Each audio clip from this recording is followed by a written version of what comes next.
Okay. Hello, everyone. My name's Sue Ditmire. A lot of you don't know me. I have been a member of convention for about 50 years, but about 20 years from 2000 to 2020, I was not around very often. I had not been well.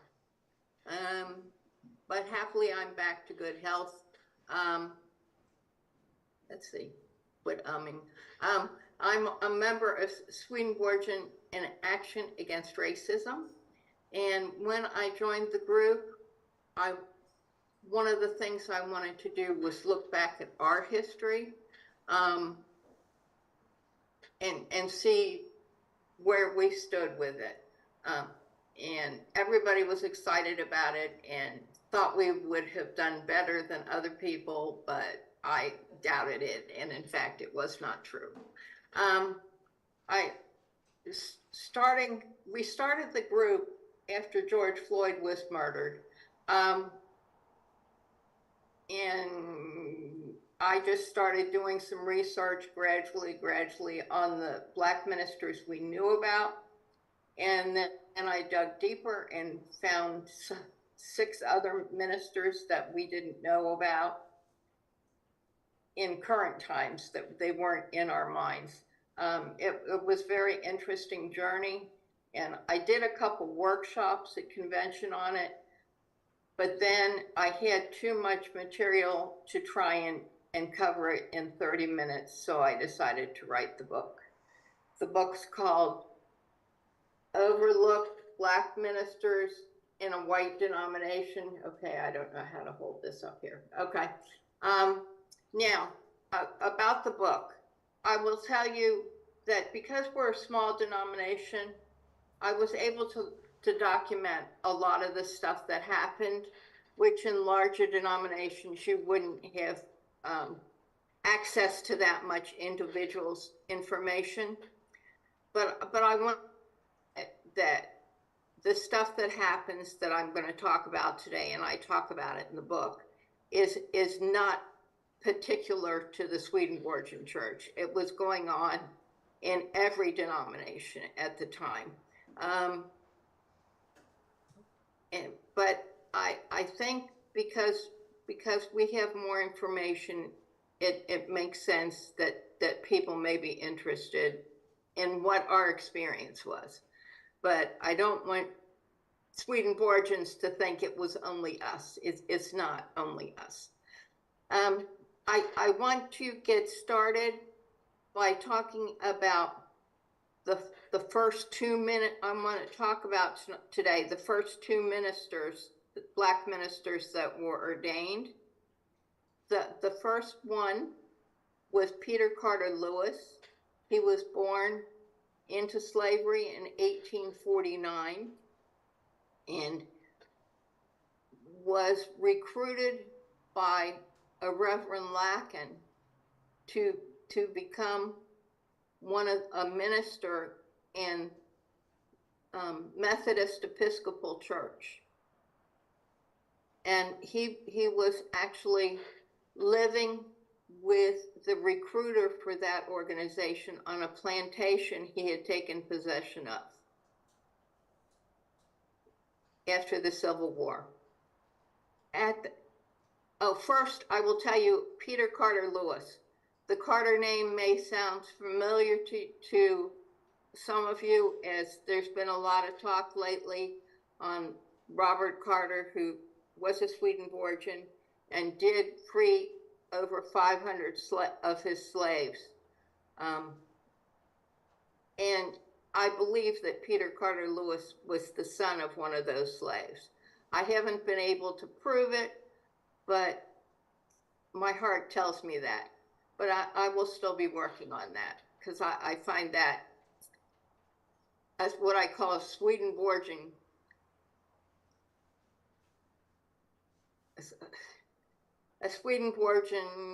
I don't know, I'm missing the name now.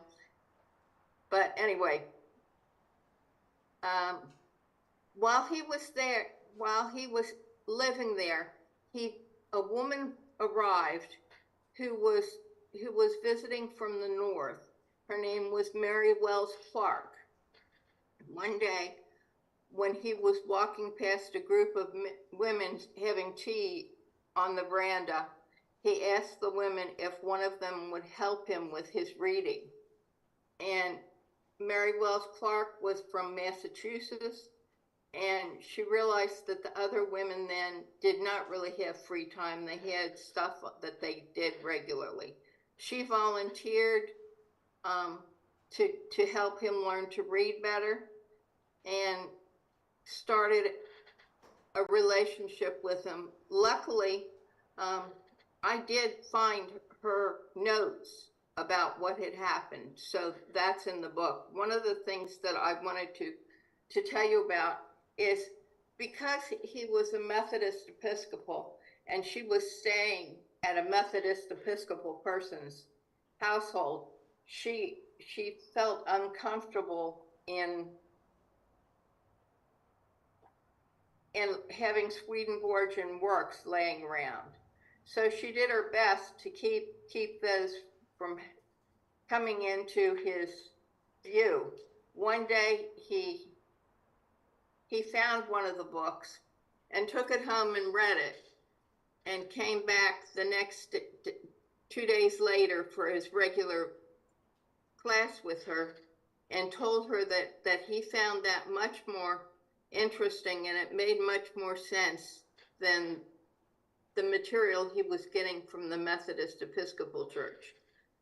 So she decided he wanted to continue reading that book and discuss it with her. So she allowed that to happen for the last 15 minutes of their time together. So that's how he was introduced to Swedenborg. And he would later, after the Jim Crow laws really started to become into effect, Peter Carter Lewis brought his family to Washington, D.C., worked as a dentist, finally found a position at a Methodist Episcopal church in D.C. But while he was there, he wanted to get in touch with the Swedenborgian church, which he did.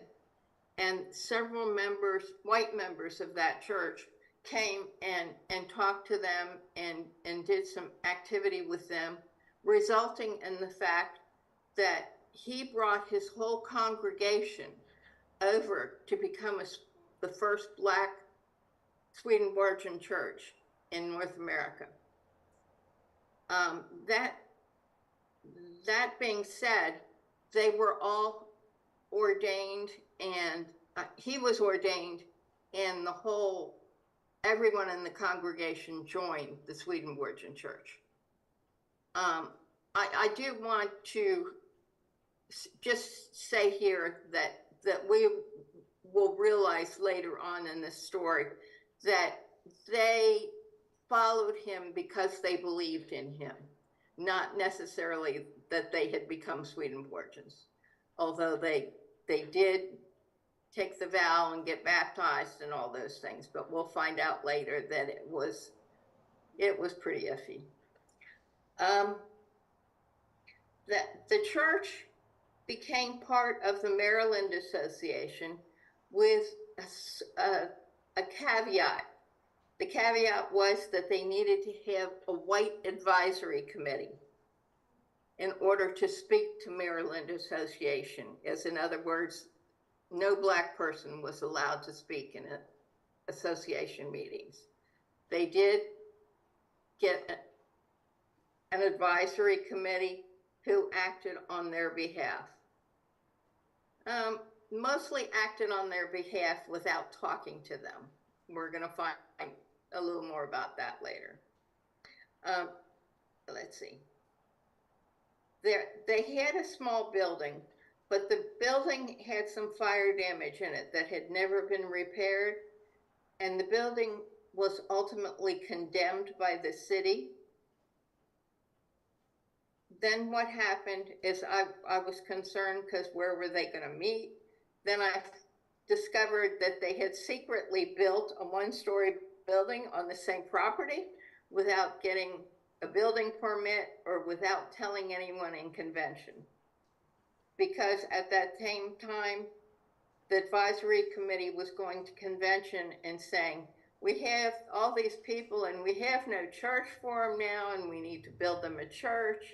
And there's a very interesting story about the convention the following year and how they got the approval to build a big church for this Black congregation.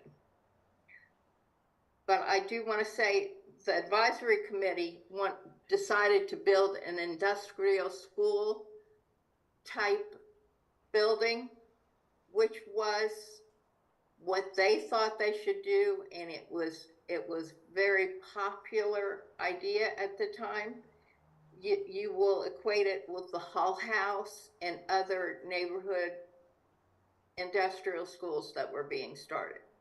Now, Reverend Lewis was not in any way prepared to do industrial education. He was a very simple man who had grown up as a slave, and his goal was to become a parish minister. So suddenly they're now putting on him that he's going to need an industrial school. Well,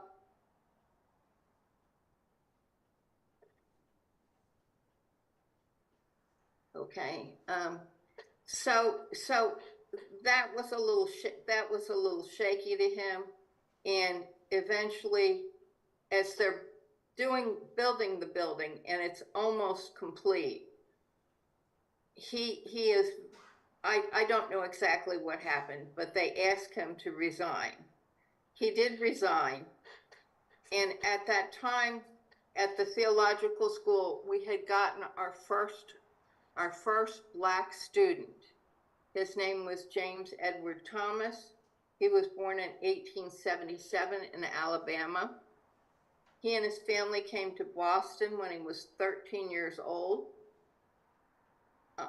And he always worked full-time and went to school at night. On some occasion, I would probably say he was probably like 15 or 16 years old. It was either an accident or providential. He walked past the New Church book room. He stopped in, took home a couple books, read them, and kept coming back. He became good friends with Reverend Reed at that time, who was the president of the theological school. And they had long conversations about the books and the Swedenborgian ideas. And when Reverend Reed found out that he could type and also was a stenographer, he hired him as being his assistant. And he not only went to the theological school, but was very familiar with things going on in convention, as he had done all the correspondence for Reverend Reed. So he wasn't really in line at that time to be ordained in the next year or so, but the teachers at the theological schools thought he still needed one more year. So the advisory committee ran the church for that year, and when Reverend Thomas was ordained in 1900, he went to DC and took over as the church. I do want to read one little paragraph here about what happened after he arrived at the school. In DC. Friends of Reverend Thomas and church members helped him convert a large closet in the church into a comfortable room for him. It no doubt saved him a big expense, and as Mrs. Musey reported, allowed him to be easily available for consultation. That was one of the first shocking things I read. you know, they expected him to live in a closet. So that's not the first and only thing, or only thing that comes up that I was not impressed with. So he was living in the closet and running the church and teaching the industrial classes to the boys. Reverend Sewell was the minister at the time of the DC church, the white church, and his daughters became teachers for the kindergarten and the sewing school in the industrial school classes that were going on there. So they were having classes, they were having church.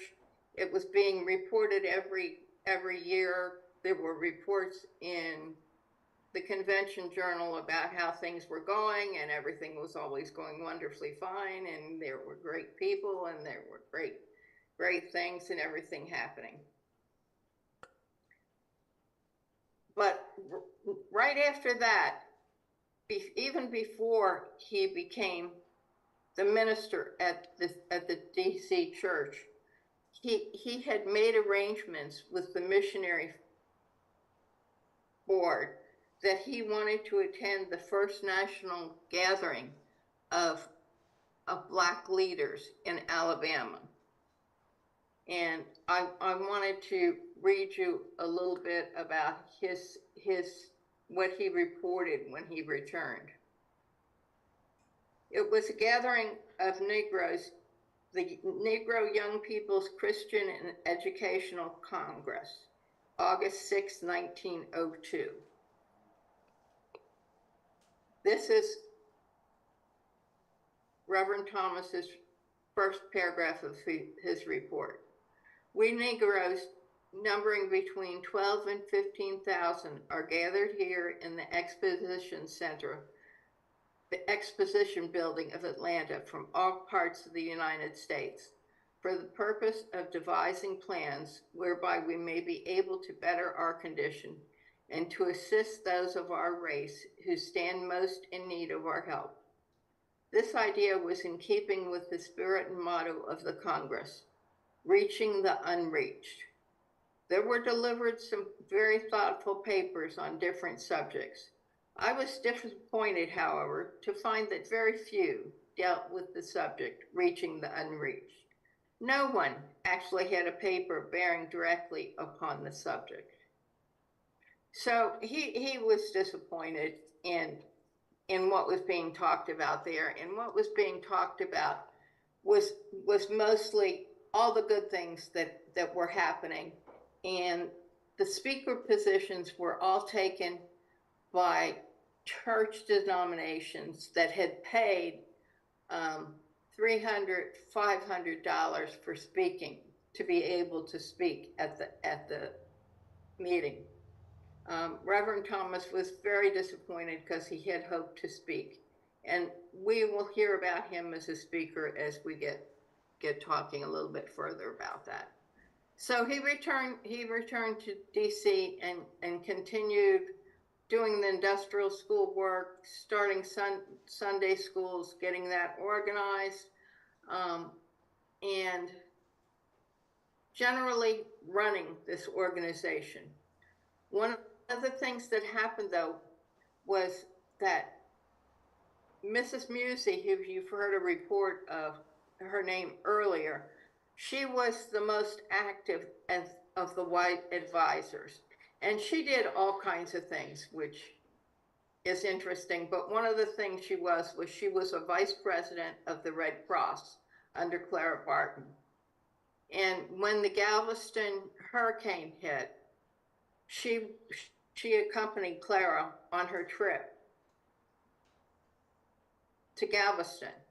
And while she was there, she ran into a Black woman who had actually been teaching kindergarten, which was a very new thing at the time.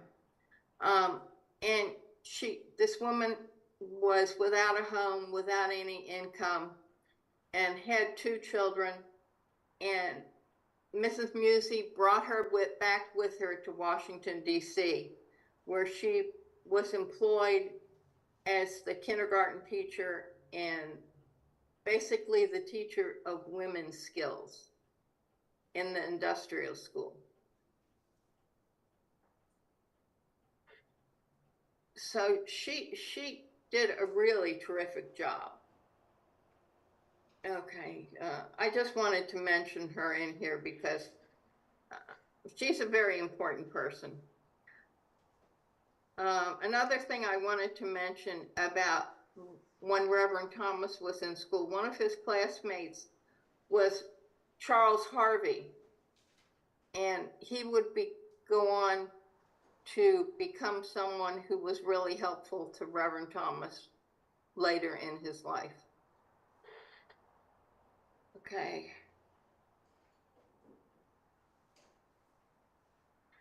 Let's see, there's something else I wanted to read to you here.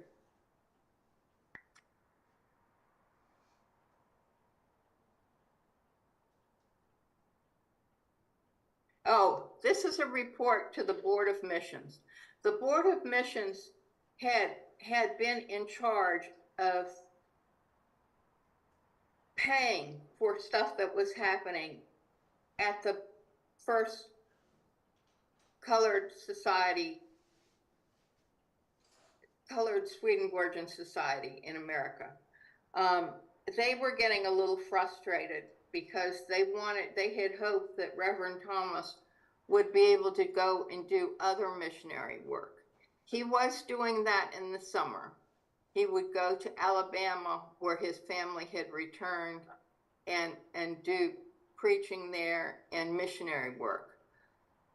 But they felt now that the Black Church had been in operation for 8 years already, and they felt it was no longer a mission, and they wanted to support missionary stuff, not support an ongoing society. So they wrote in 1903, the head of the missionary board wrote an article in the Messenger talking about the Washington mission. I'm going to read one paragraph of it, well, two, because I think it goes to the opinion of what was going on at the time. Again, this is spoken by a white Swedenborgian, but was generally what was going on at the time, not just in the Swedenborgian church. It has seemed to us that the work of the Washington mission among the colored people was being established upon exactly the proper foundation. In America, the colored man has been sinned against in more ways than one, and one of the worst crimes against his nature was perpetrated when, at the close of the war, the African man was permitted to forsake the handicraft that was his occupation in the period of slavery, and the African woman was allowed to drift away from the domestic use wherein she had previously excelled. The Negro was a distinct loser when he adopted Anglo-Saxon ideals, and the young man became ambitious to be a lawyer and a politician. And the young woman craved above all things a piano and a leisure of a lady.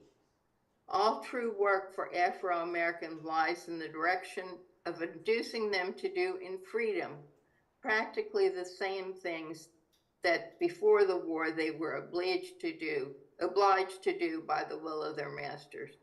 It is this that constitutes the essential value in the sane and devoted work of Booker T. Washington and a few others, who are laboring to solve the colored problem by making the colored man self-reliant, honest, industrious, and competent. No efforts to benefit the colored man spiritually will be of any avail, which are merely hortatory.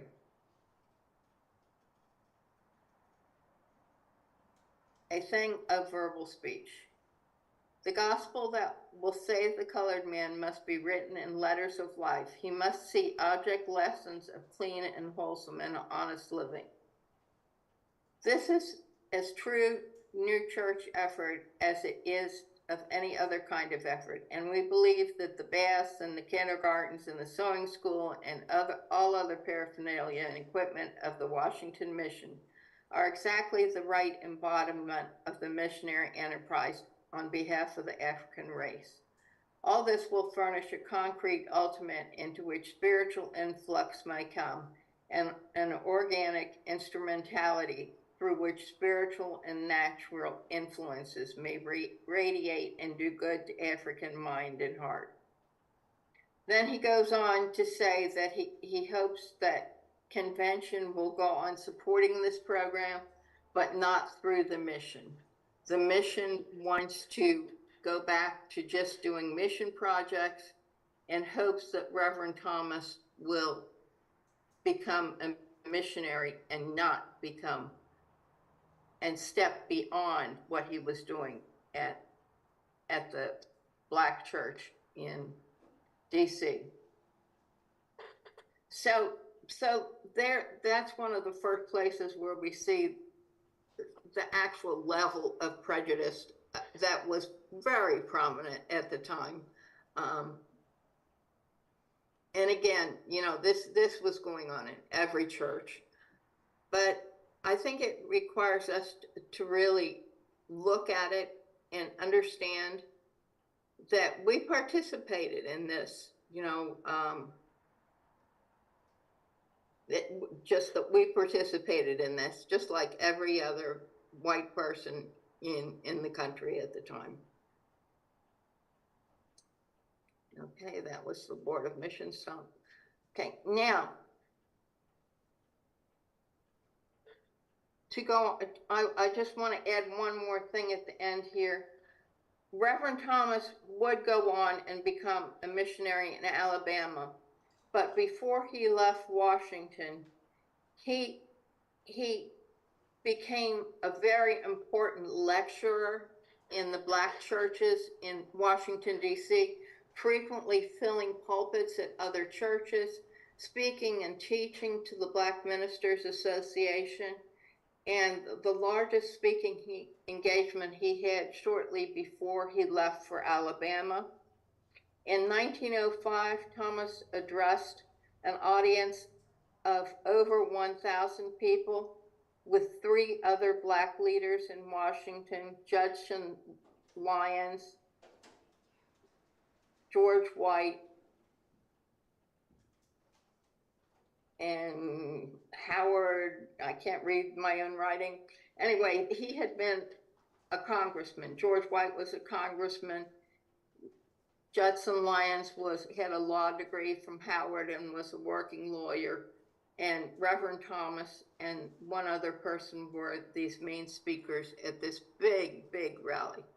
Now, in the early 1900s, the Black community in Washington, D.C. was very integrated compared to the rest of the country. The U.S. government had integrated people working for it. The civil service was totally integrated. And one of the things that surprised me while I was doing this work, and this will be my last comment for this, and then we'll get to talking to each other. When Woodrow Wilson was elected, he was a Southerner. And this is something I didn't know about his administration. I knew all the things about the League of Nations, and he did all these wonderful things. But what they didn't teach us in school was he brought segregation to the United States government that had not been there since the Civil War. Most of the Black employees were fired. The ones that were still there were hidden behind screens so white people didn't have to look at them. It was a cultural shock to me that had happened. So that's what I wanted to share with you from the book. There's 6 other ministers in here, all with very interesting stories. And I want to go back to the beginning because I meant to start with talking about George Dole's sermon, and I just got right into the Black minister stuff. I have been listening to most of the lectures this week and found it really interesting. And my first thought was that you were talking a lot about individuals and what happened when you have to come to some realization of where you are in life and start making decisions based on that. And I wanted to say that I think organizations can be under the same need to look back at themselves and see what they're doing and see if they're really doing what they meant to be doing. But then I heard Guard's talk the other day, and I was much impressed with his talking about the idea of a universal religion based on new church ideas, but not saying our ideas are the right one, because we really don't do that. But the idea of uniting and having shared vision of the goodness of life. And I was really happy about that, Guard, and thank you for sharing that. So I'm open to discussion. As you can all see, I'm just learning how to do this talking in public, but I'm working on it. So we'll open for discussion. This is Guard. Thank you. Thank you, Sue. So I think you'll be able to see the room, perhaps? Yes. And there's just a very few hardy souls here. Yeah. We're very few in number. This is the last Saturday of a 2-week session, Right. and we've just had the Dole 3 Mile. And so we'll start here, and we'll be here for about 20 minutes at the most, and then we can chat after that. I'll start by maybe making an observation or two while people are thinking. Well, thank you for sharing your research. You're a historian, and you've brought to mind what the culture was like in Washington, D.C. and elsewhere at the turn of the century, basically in the vicinity of 1900. Yes. And this is, I might add, before World War I. So this is a different, I'm just going to say, for our purposes, we're really hearing about a different world. We don't know about, we don't experience the world that way anymore. Our culture has changed a lot. So you're reminding us that there was a time in our country when even the most enlightened people that we think of, the best educated, including the Swedenborgians, had a view of the of those of African descent who were born into slavery and just coming out of that in our culture, and then Jim Crow laws came in when that was a beginning of segregation, and then a culture and ethic of segregation that took hold, which we look back on, and you've helped us see, is shocking by our current values. So I'll say that much to begin, and so we're kind of asked in a way to be with Sue Ditmire's historical work and think about what life was like then, and what happened and why. Maybe we'll do that. There are, of course, a lot of implications for today's world. However, I'm going to discipline myself and say that I'm going to try to stick to the world that you're presenting us.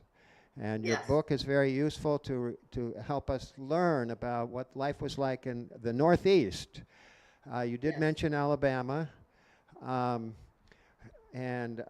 in liberal Protestant Christianity, the Episcopal Church and others, Methodist, were all in this thinking that if a person was born in Africa or of African descent, they're a different kind of person. And they don't deserve the same rights or the same privileges, or they don't look like us. So that was the rule, and we're learning about it. So before I'm asking, I'll open this for questions. I do have one specific question just to help me orient maybe a couple other people. So I'll start with Reverend Thomas. So there's just one area of, I could call it confusion as I was listening. I take it he was born in about 1877 or so, something in the 1870s, and somehow he wandered past the book room on Newbury Street. So Yes. apparently that was in place. That's the Massachusetts New Church Union. And he stumbled upon Swedenborg and was apparently very impressive and could type and do these things. And he met Reverend James Reed. Yes. That's the son of Samson Reed, of course. Yes. And James Reed apparently took this man on, and I thought I heard you say that he began to work for James Reed, who was the president of convention at the time. Yes, he did. He worked for him for about 5 years and then was admitted to the theological school, the first black student there. And so the theological school was in Harvard Square. Yes. By that time, it had been there for only a few years, and Charles Harvey was there. Yes. And at the same that's Dorothea Harvey's father. And apparently, so this sounds significant to me. However, it seemed to me that the next thing I heard about him, he was in Washington, D.C. Yes. I didn't get the connection of when he went there, why did he go there, was he ordained in the convention after being at the theological school, and what happened to the connection with James Reed? But anyway, if you could answer briefly, how did he jump from Boston to Washington? Well, the year before he went to Washington, the advisory committee had asked the original minister to resign. I don't know what transpired, but they asked him to resign. And then they ran the church for a year and sought Reverend Thomas out from the school. He was ordained, yes, he was ordained in convention, and he was ordained in he moved in 1890. He was ordained in 1900 and started immediately to become the minister of the church, black church in Washington. Okay, so I do have a hand. I'm going to go to Trevor in just a moment, but I want to clarify something then. That means that he was at the theological school in the late 1890s, apparently. Yes. And it must have been Peter Carter Lewis, if that's the right name, who had been the minister in Washington, must have had to resign. So it may have been kind of an unfortunate circumstance that he had to go to Washington under that circumstance. And yes, you bring up a good point, and that is an important story and part in the book. Yes, it was in difficult circumstances, and Reverend Thomas's original plan was to be ordained in the theological school and become a missionary in Alabama, where his family had returned, where he really wanted to work. And he does go and do that. Okay. I'll close my observations before, and then Trevor will have a question, by saying that the Boston Society at that time in history was almost like the golden age. Yes. Reverend James Reed was very substantial, and of course he followed Samson Reed, who was beyond substantial. Boston Society was still a force of nature, and the New Theological School with Charles Harvey in it, wow, what a place to be. Yeah. And to have to leave. I wonder what would have happened if he could have stayed. Thank you. Okay. Hi, Sue. It's a delight to hear your talk. And I'm going to come up front because I have something I would like to show you. But first, I'd like to say that we have a direct connection to James Reed here at the Assembly because as the historian here, I gave a talk the other night that James Reed both confirmed and married Ora Bray and Reverend Everett K. Bray in the Boston Church. Huh? And I just wanted to show you this photo. This has been hanging here for, where's the camera? Right, for decades. And it's a picture of convention ministers at some convention. And up here, which way do I go? On the end is one black minister. Aha! Oh, I would love to get a copy of that and know what year it was. I don't know.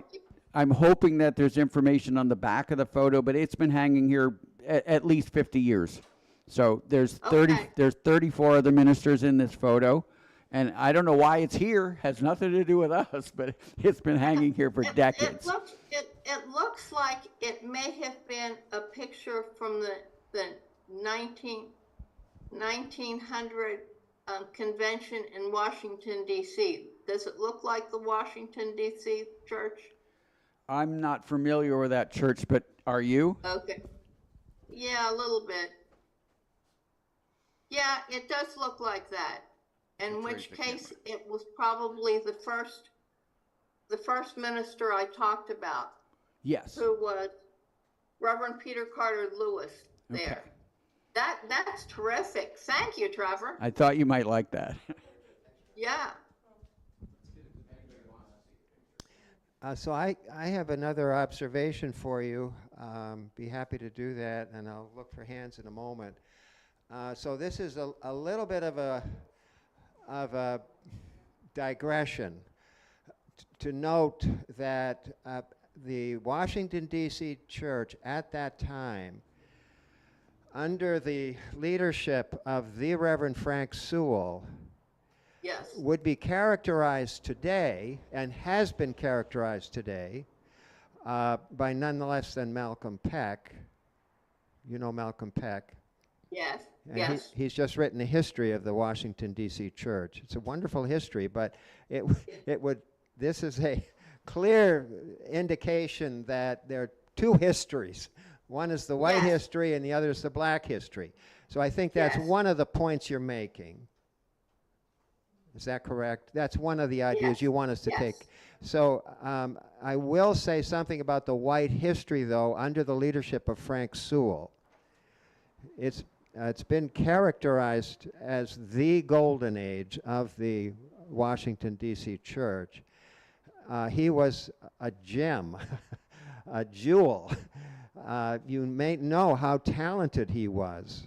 Yes. He was an architect who designed the Washington, D.C. church. He was an architect who designed and helped build the LaPorte New Church. He'd been president of Urbana. He had a large family.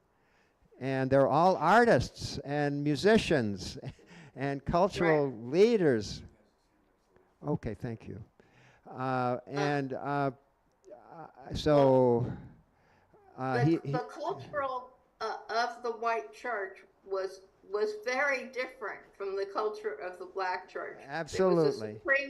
There was a Supreme Court justice. There were high government officials. In the when both the National Cathedral and the black church were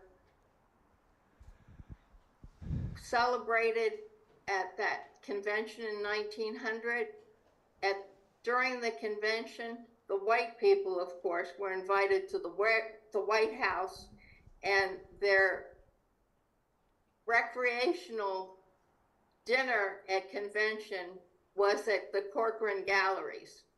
Okay, I'm going to interrupt you just for a minute because we have another hand up and I want to recognize him. If you have more to, so another example of two histories, which is really part of why you're speaking to us today. Yes. And the Reverend Hugh Odner, you might know Hugh. He's from the Lord's New Church and a very dear friend of the Freiburg New Church Assembly.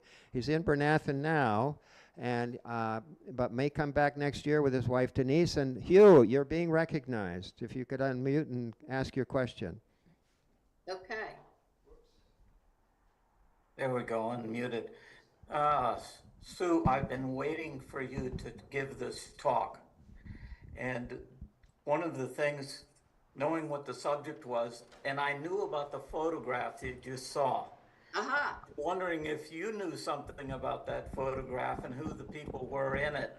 I realized right off looking at the background that that is the Washington, D.C. church, and which was Frank Sewell's church. And so now I'm looking forward to reading this book. But one of the other things is this week they've been talking about George Dole's sermon, and especially the sermon on the new church. Mm-hmm. In that issue of the Messenger, the back page is an article by you. Ha! And it's Conventions, History, Mysteries. You were talking then about, I would say, the suffragette or suffrage movement, especially as related to the new church. Right. So interesting, because now you're talking about another mystery. Yes. And I'm just delighted that you might be the historian of mysteries. Yes. Yes. Thank you. Yeah, I get lost in history questions. Okay.